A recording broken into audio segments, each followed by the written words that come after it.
Welcome. Today our tour of Salem is at the Salem Marine Society, and we have Jim McAllister here with us, who's a historian in Salem, to tell us about the Marine Society. Jim?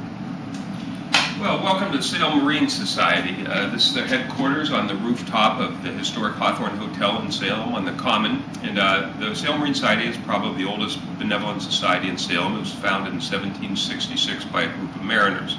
They had two purposes for founding the organization. One was to provide benefits for members and their families who might find themselves in distress. And the other agenda was to share navigation information to work together for the improvement of navigation for mariners like themselves. The Marine Society has met on this site since 1830, originally in the Archer block, then the Franklin block, which they owned, and then ultimately that building was torn down to make way for the Hawthorne Hotel. As part of the deal with the hotel, they were allowed to build on the rooftop headquarters to meet here pretty much now in perpetuity. So let's take a little tour of the museum here, which actually doubles as a museum as well as the headquarters for the Marine Society. And along the walls we have a variety of portraits of some of their old members and some ship's portraits and ship models. And let's take a look at some of the particularly interesting items. Up here we have a plaque that says "Where the unfortunate find relief," which is a shorter version of their motto, "Where virtue reigns, the unfortunate find relief." Certainly that reflects, their agenda to helping the members. Here we have one of their real true treasures, one of the original copies of their old bylaws, appropriately stained and on parchment, and that dates from 1766. The bylaws have been amended any number of times since then. Then we'll head over here to one of their prized possessions. Certainly this has been in production, shall we say, or been assembled since 1885 over the years, and they've managed to assemble portraits or daguerreotypes or silhouettes of just about every one of their members. Certainly not all of them, some have been elusive, but certainly a great possession. They did pages and pages of them, some are great mariners from Salem's past, all Marine Society members. This is one of the more fascinating items here. You notice this portrait is hung back to the wall.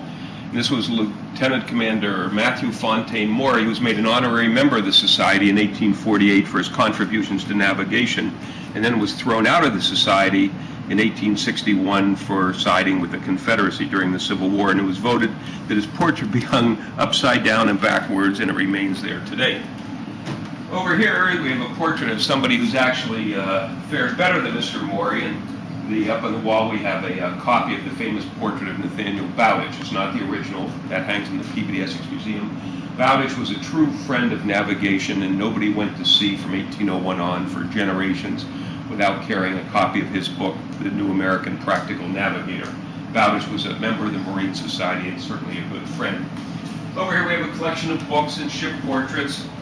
And here we have a number of items used aboard ship. We'll point out a couple of them. This little piece of equipment tells you which direction the wind is coming from when turned on and plugged in, whatever. Over here we have a copy of the Marine Society certificate from 1797 on. When you became a member of the Society, you got a certificate, and there are 5 different images on the engraving.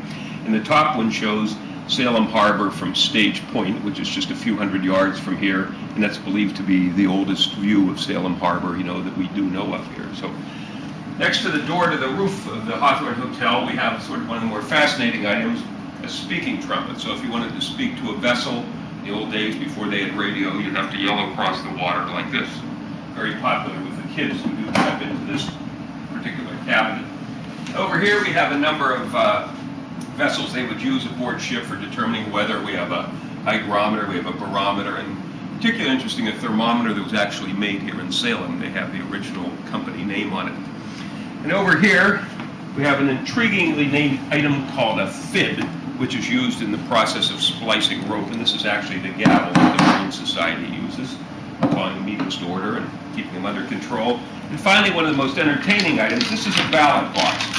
And stored in the back here are some white round balls and some black cubes. Interesting, I pulled out the black one. And there's a little slot back there, so if you were voting on a new member, if you wanted them to be a member, you put white in, and if you didn't, you put black in, and then the moment of suspense for the new prospective member, they'd open the drawer.